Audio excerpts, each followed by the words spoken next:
Hello, this is Sergei Dratchev. My limo? I'm doing something important for my YouTube channel. Can you please ask the driver to come back in an hour? And yeah, keep the jet on the standby, okay? Thank you, my darling. Ciao.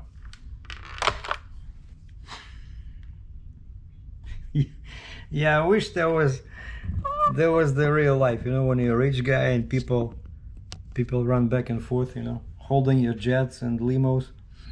No, we're not at that level yet, but we're getting close. Very, very close. Cheers. Today was a good day. It was a victory in all regards, but 50% victory. And he was happy. Well, first off, for viewers with Alzheimer, a 5-second synopsis, summary. I sold the trailer. The sale price was 165,000 Canadian. Okay. Now Alzheimer people are done. We can continue with regular folks.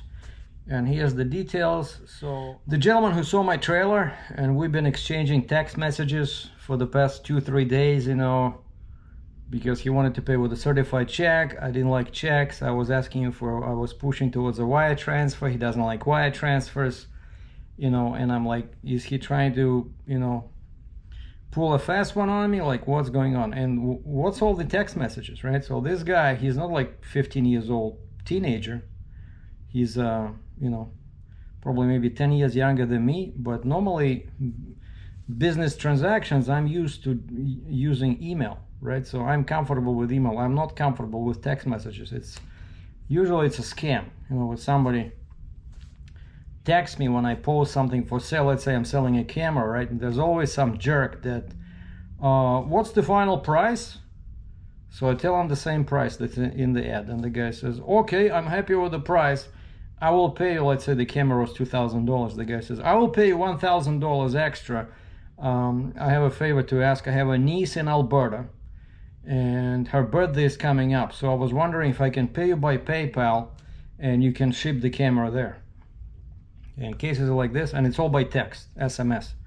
In cases like this, I always kind of like amuse myself, so I type the reply. I said, you have to come up with a better material, you know, better scams. Like this one is not working for you. And then I click send, and after that I click block, so that he cannot text or call me again. But anyway, this was not the case here. So the guy seemed genuine. Basically, it's a small construction company, and I asked him when we were sitting later today at the bank, I said, what do you guys do, you know? And turns out they basically they act as a contractor for mining companies, you know, somebody that needs to do some crushing, like rock crushing. They hire these guys, and so they have a couple of big machines. They have their own excavators, you know. It looks like it's a serious deal. It's not just like one guy, you know, walking with a stick in the woods, you know. It's a construction company, you know.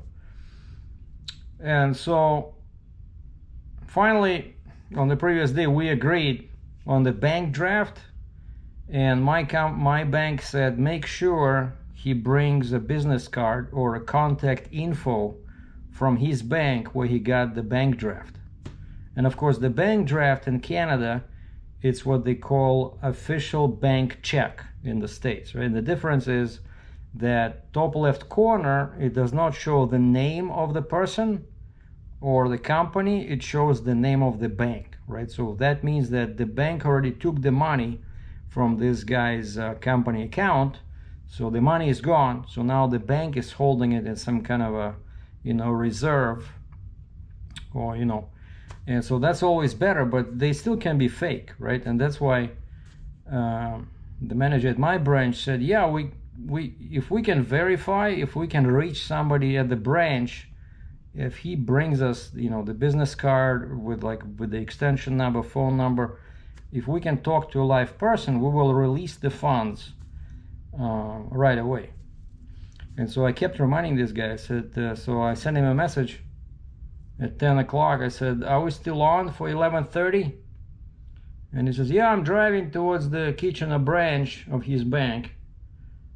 He says, I'll be a bit late. I said, it's okay, I'm sitting at Starbucks, here's the address, let's meet here, and then we'll go to the bank together, to my bank.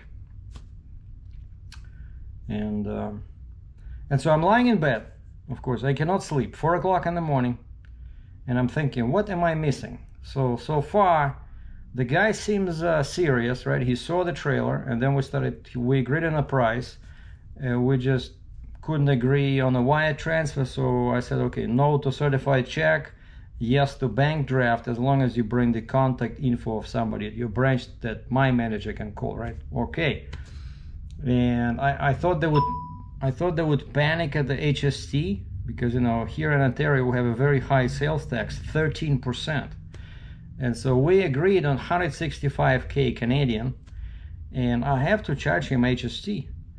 And I give it back to the government, like, and he gets it back actually. So if he's legitimate, he should not be afraid. And then I sent him my invoice a couple of days before, right? And I added the HST, and I said, I'm sorry, I have to charge you HST because it's used equipment sale in Ontario, and we are both from Ontario, so it's 13%. And he texted me back, okay, we'll pay HST.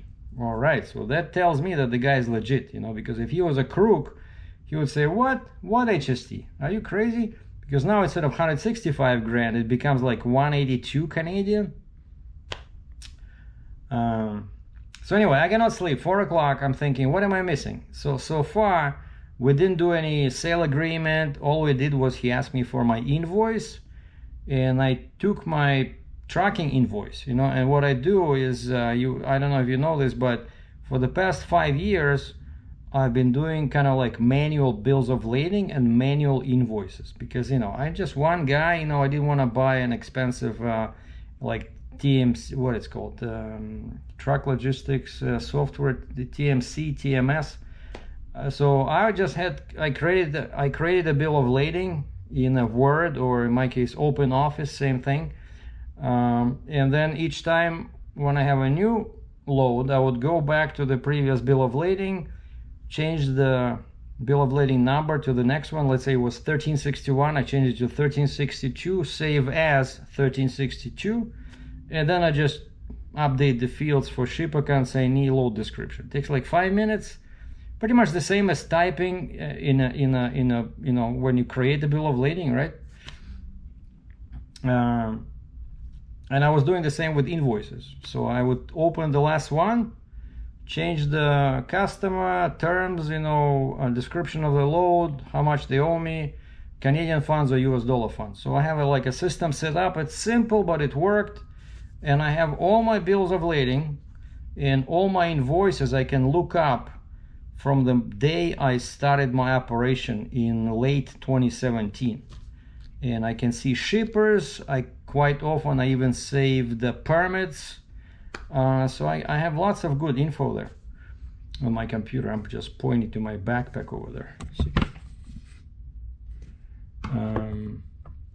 And so yeah, so far we only did the invoice, and so I just took the last invoice and I just punched in, I said equipment sale, Fontaine 60-ton RGN, and I listed everything that we agreed on.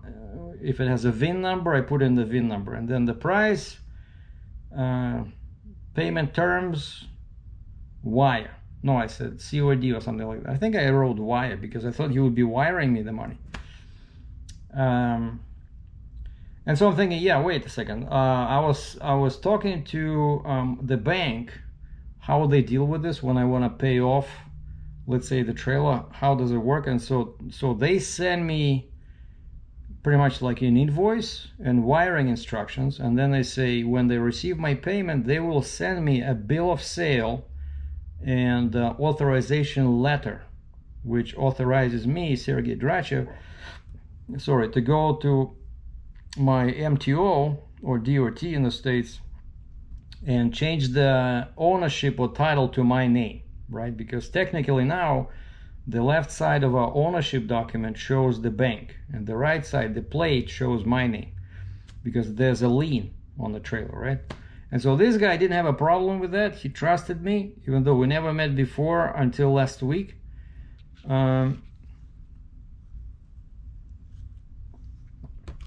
And so I was lying in bed. So now it's 4:15. I'm thinking, okay, if the bank does it like that, first the invoice, then when the invoice is paid, bill of sale. I'm thinking, okay, hold on, I got it. I need to create a bill of sale in case this guy does show up, because I was not 100% sure it's gonna happen, because you know I never dreamed that the trailer will sell this fast, because you know this is a expensive trailer, like a highly specialized 60-ton trailer with Jeeps and boosters, right? When I tried to trade it in, by the way, if you remember last year, right, I think a couple of years ago, I was trying to go for something crazy like 65-ton with 3+2 and a drop side rail, and I went to XL dealer and I said, okay, I can give you this as a trade-in, can we do this? And eventually they said, oh, you know what, nobody would, it'll be very difficult for us to sell the Jeep and the booster. Why don't you just give us the trailer with 4 axles? And basically that's when I realized that it's very difficult to sell this booster, especially. And I tried to trade it in with somebody, some trailer deal, I think it was Brand in Western Canada, and this guy pretty much left in my face. He says, well, that's like a 60s 70s design. So what the heck are you talking about? He says, well, these airbags, it's a very old design, you know, we won't be able to sell it. I'm like, man. So now I'm thinking, wait, now I'm selling this, I'm thinking it's gonna take forever. And that's why I was pushing more on the truck, because I thought the truck will be easier to sell, and then I have money to keep paying for the trailer. Because my worst fear this past few weeks was that if I cannot, if I stop trucking and I don't have any money coming in, then I cannot pay for the truck and trailer, that the bank will just repossess them, right? Even though I paid so much money already over the past 4 years, it's just unbelievable how much money I paid. But the good thing is that I was paying, the money was not coming out of my pocket, except probably the first deposit. But you know, the good thing about this is kind of like a mortgage, right? It's like forced savings, because the money was paid from the loads, right? So I do a load, the guy pays me, you know, $20,000. I set aside, let's say 35%, put it in my bills account where my bills are coming out. And so that's good. You know, that's how some people retire, right? They buy a truck, they use it for work pays for the truck. When it's time to retire, they sell the truck and they get whatever's left. So it's kind of like forced savings. Pretty much same ideas with a house, right? Where you pay, and then eventually the prices go up, and when you pay off your mortgage, you can sell it. And so here, I decided to create a bill of sale in case the guy does show up. And I went, I asked this guy, this machinery trader, he hired me once. I know he trades machinery, so I'm thinking, okay, this guy should have a bill of sale for machinery, right, or equipment. I said, hey, Juan, his name is Juan, like a Spanish name. I said, hey, if you want, I can pay you. Could you please send me like a form I can use that you probably used in your dealings? And the reply came like within 2 minutes, no, I don't have anything. All right, I'm not gonna call you again. So I go online, I find some bill of sale for a vehicle, but it's all different. It's basically for a car where you have to put your odometer reading and all this BS, and there's 50 conditions. And I said, no, I don't see anything that fits this particular situation. I want something simple. So, and I remember, you know, as you know, right, quite often I move used equipment, right? I bring used equipment from US to Canada, and if it's an export, you know, one of those crazy 72-hour rules where I have to sit at the border for 3 days, or I'm driving towards the border and they need that 72 hours notice. And in that case, I always needed an original bill of sale or a title, right, or MCO, manufacturer certificate of origin. And I'm thinking, wait a second, I can go and find one of these trips where I had a used load, and I'm pretty sure somewhere there, buried in the paperwork on my computer, I will have a bill of sale.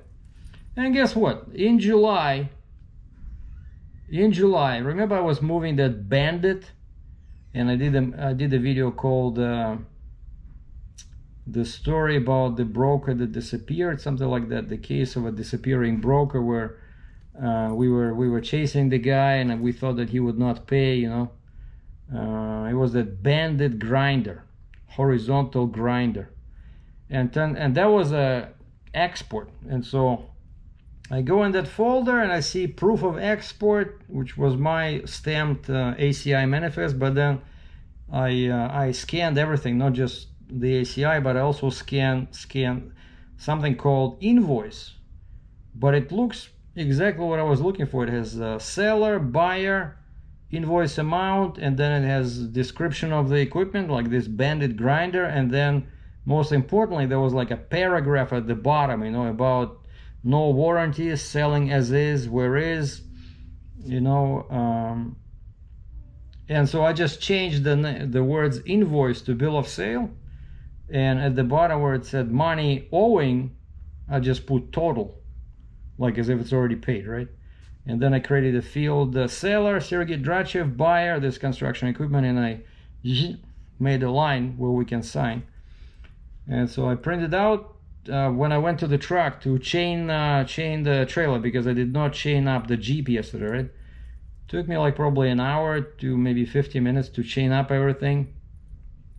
And I have a printer there, right? So the wireless printer. And so I printed out this bill of sale. I printed out my bank instructions on how to pay off the trailer, and I printed out my invoice that I sent this construction guy.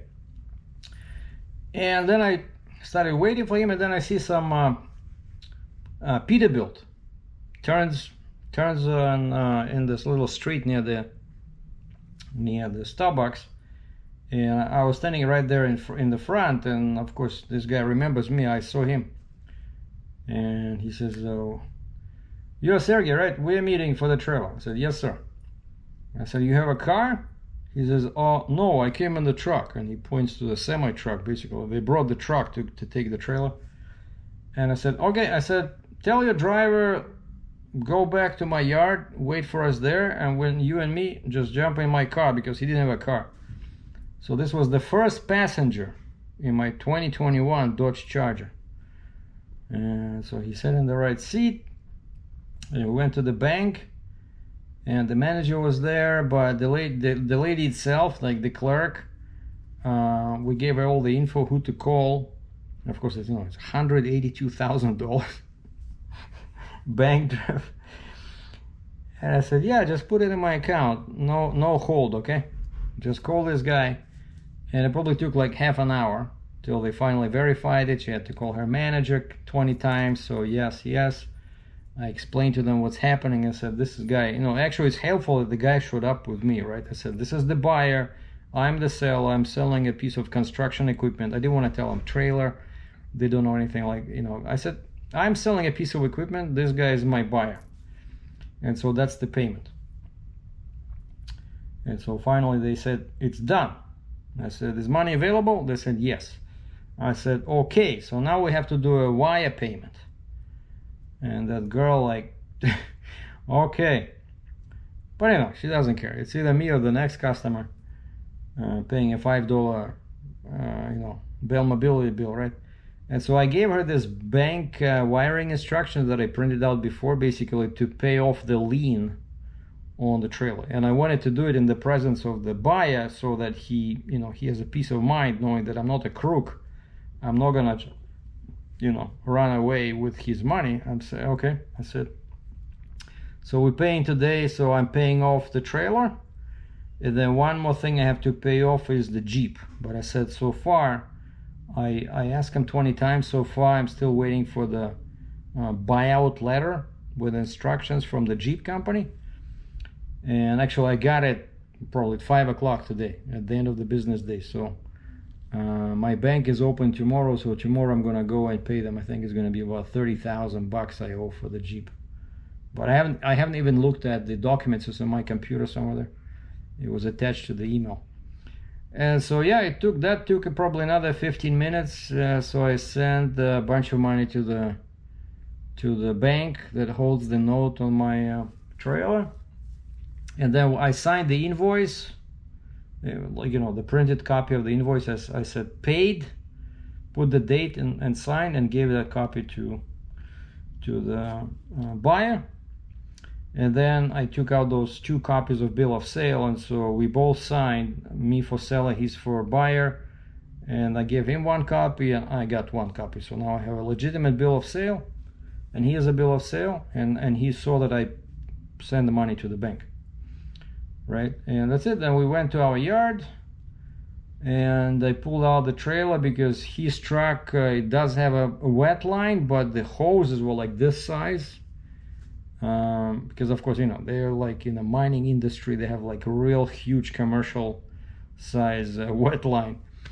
And so what we had to do was, I dropped the trailer, I pulled up to the side because I have very long hoses, right? And I hooked up the hoses, and he backed his truck towards the trailer, and then he dropped the suspension, and I started the wet line, and I dropped the front, dropped the neck like all the way down, because before it would not want to hook properly. It was trying to do the high hook, you know, jump over the 5th wheel. I said, no, wait, I have to start the hydraulics. And so I did this.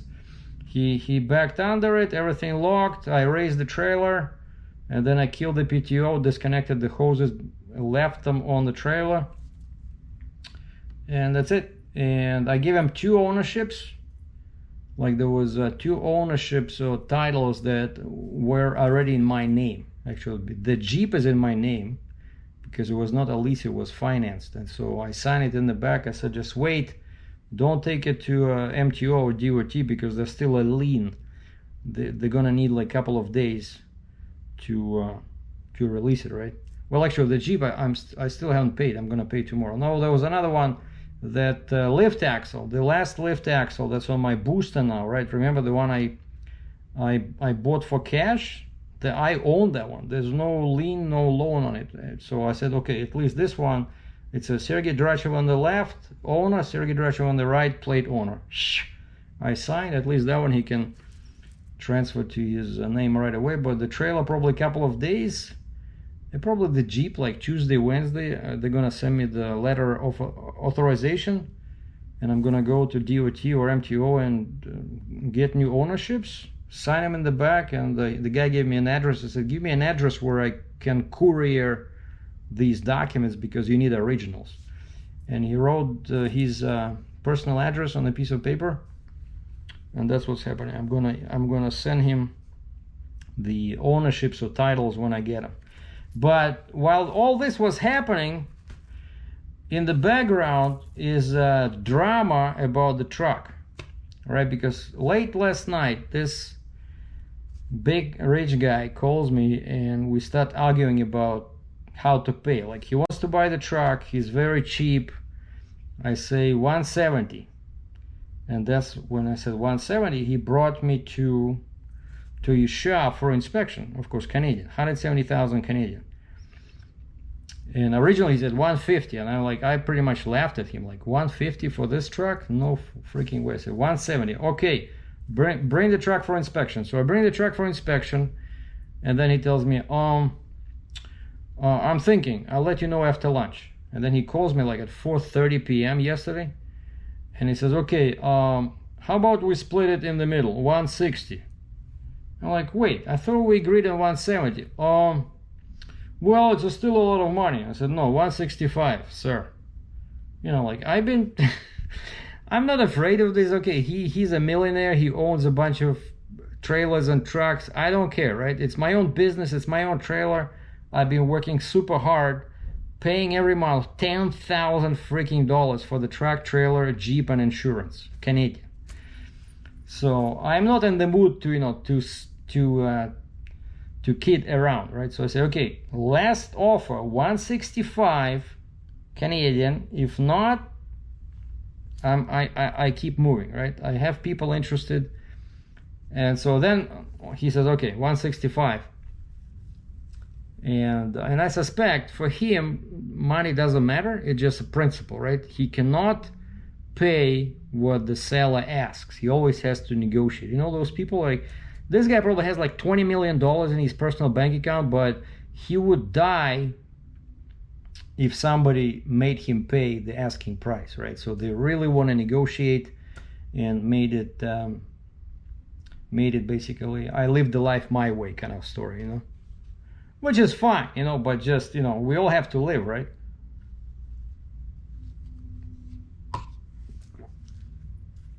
And so we keep arguing. So he wants to, who's your contact at the bank? With the one that financed my truck. I said, I'm not, he wants to pay directly to the bank. I said, no, like if you pay, you don't trust me, why should I trust you? If you pay directly to the bank, how do I know you pay me the rest of the money? Because you can just pay what I owe, and you know, you disappear in the fog, you know. Well, I've been selling trucks, you know, all my life, you know, that's how we do it.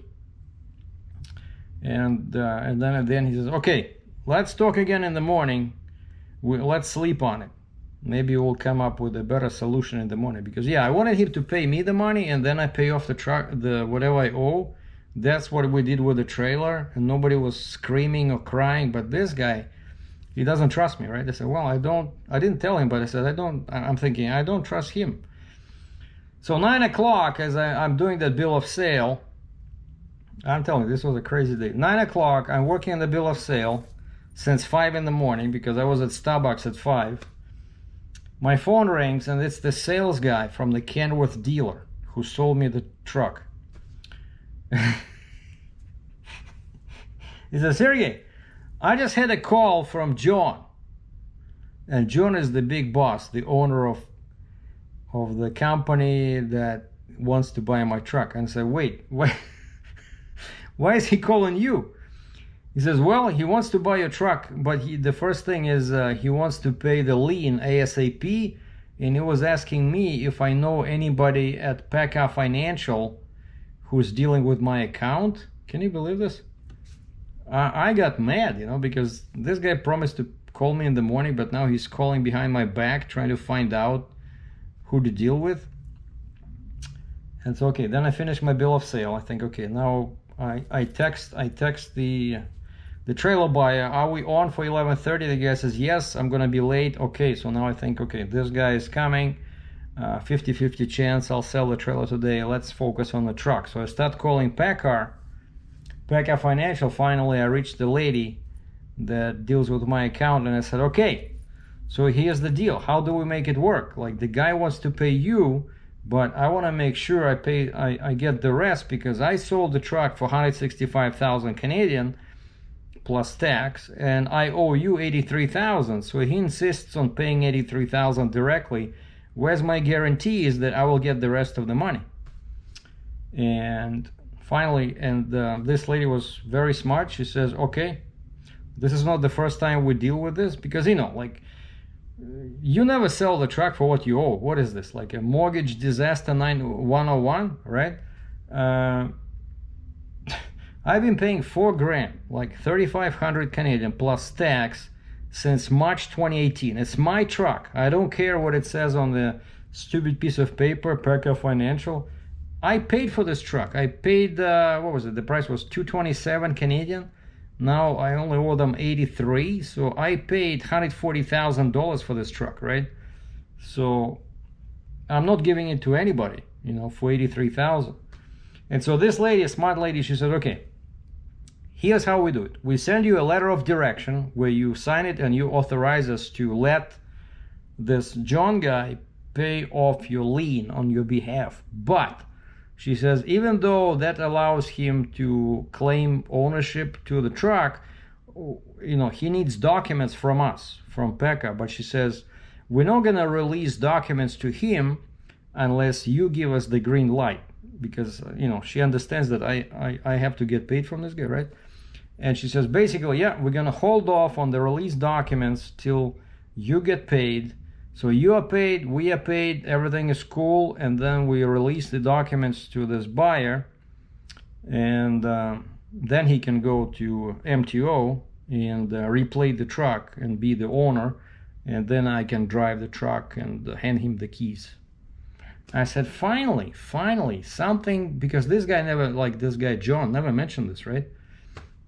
And so finally we had this. She sent me a letter. She sent me this letter of direction. I signed it, sent it back, and I created an invoice for the truck guy, sent him the invoice, like 165 minus direct pay of the lien to Pekka Financial, 83K, whatever's left plus 13% HST sales tax, boom. So he owes me like 90 grand. And I included my banking wiring and instructions. And this guy, whole day today, never once did he call me or answer my emails, the big boss. And so we'll see what happens. So by the end of today, there was no new developments from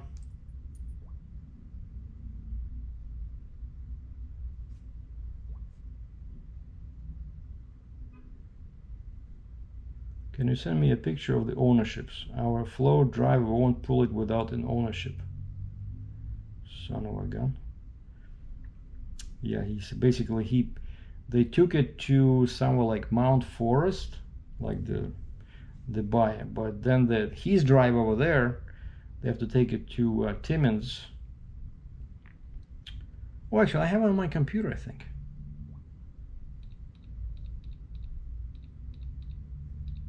Give me 15 minutes. I think I have it on my computer. So yeah, there was nothing new from the truck, but the ball is rolling. So now basically Pekka is talking directly to this John guy to pay off the lien, and then I'm waiting for my share, and that's it. So the money is in my account. I paid off the lien on the trailer, and now I just, like I said, I received at 5 o'clock, I received the buyout on the Jeep, and that's the last thing I need. And so I'm gonna pay it off tomorrow and send proof of the payment to the buyer.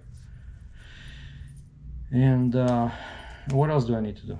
Oh yeah, once it's all released, I have to, once the trailer and Jeep, no, Jeep is fine, Jeep is in my name, but once the trailer is released from lien, I have to go to MTO and change the ownership.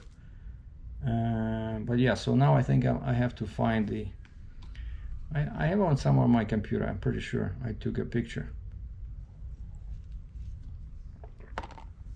If not, I'll have to drive to my truck because I left my big binder over there. But that's what's happening. So crazy day. Oh, and the last thing I wanted to mention, as all this is happening, right? So you see layer number 1, the trailer, then behind them all this music, layer number 2, the truck, I'm dealing with this. And then all of a sudden, at like 10:30 in the morning, 2 hours before my trailer buy arrives, I receive a text message.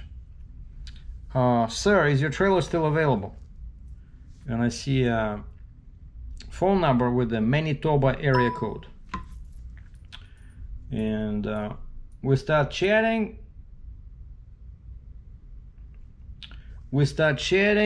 And this guy gets more and more interested. Turns out he owns a small trucking company. They do heavy haul. He was really looking for a 60-ton trailer, but he got interested in the truck when I mentioned that the truck is also for sale. And I said, hey, I have a guy coming with a bank draft to buy the trailer. I said, the truck is still available because nothing was signed at that point. But he said, oh, can you tell the guy that the trailer is sold and I'll send you a deposit right away? Some Indian guy, I said, I'm sorry, I cannot do it. I gave, this is not how you do business, right? So we agreed with the guy for 11:30 he shows up with a bank draft to buy the trailer. But now I tell him I changed my mind because now this Indian guy from Manitoba wants to buy everything. But yeah, this guy, I swear, he wanted to buy. When he saw the picture, he says, can you send me pictures? I said, go on Auto Trader.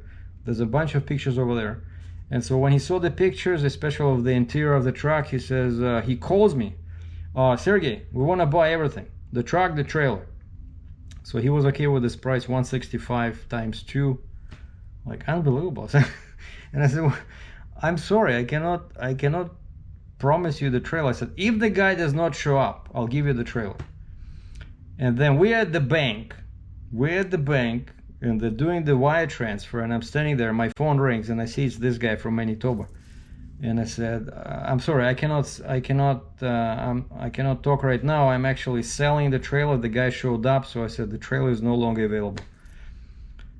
Call me about the truck if nothing happens. But actually, the truck, I already signed a letter of direction saying that the PECA can let this guy John pay off the lien. So the truck is gone too, pretty much. So now we're just waiting for the money. So like I said, crazy day. And then the last crazy thing I did, I took that COVID loan. I don't know if you guys know, but here in Canada, we had this, I think it was called CREB or whatever loan. Basically, during COVID times, a small business could qualify for 60 grand Canadian, and all you give back is 40. So the government gave you 20K for free, and so I qualified for this loan, 60K. But if you don't pay it off by the end of next year, then you have to give them the entire 60 plus they start charging you the interest from day one, whereas now there's like zero interest. So as long as you give them 40K, there's zero interest, and you keep 20K. And so I was thinking about this, how do I pay it off? I don't want to pay them 60 grand, right? And so now I have this money from the trailer sale, so I went to the bank with all these, that loan shows as a demand loan, like a government loan. It sits in my account. And so I said, I want to pay off that loan. And so she paid off 40K, and that's it. So now I lost 40K, but it was 20,000 free money. So this was Friday. I wonder what's going to happen Monday. Monday, probably I'm driving the truck to the sign place to take off the signage, my VIN and my MC number, DOT number, and I don't know, handing the keys over as long as he pays me. But I'm not giving the truck to anybody unless I'm paid. So that's your Friday update. Sorry for the long video, but there was a lot to talk about. So comment below what do you think about this whole idea, and and what's next. Of course, you guys just were driving me nuts with these what's next questions.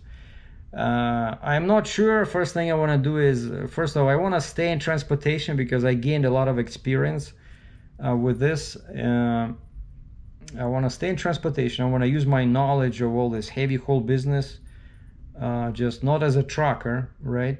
But before I do that, before I decide exactly what to do, I want to take a vacation, and I want to do like either, I don't know, Mexico, Costa Rica, somewhere where I can go and do some wildlife photography. So I want to take maybe a month off.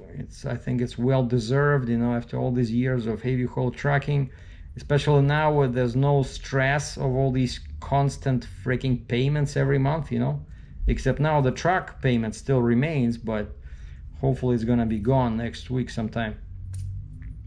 And so first, plan one is take a good vacation somewhere. I don't like sea, I don't like water. I want to go somewhere for like a, what they call it, wildlife photography workshop. And there's a couple of guys I know that do it in Costa Rica. There will be like a dream come true. I have my nice camera, I have my 500mm lens. Just go there, forget about trucking for a while, and then come back, regroup. But the chain remains. The channel remains Heavy Haul TV. We'll keep doing videos about transportation and heavy haul trucking, okay? Just not as a trucker, not as a driver, but I plan to stay in the transportation business. Okay? Sounds good? Ciao.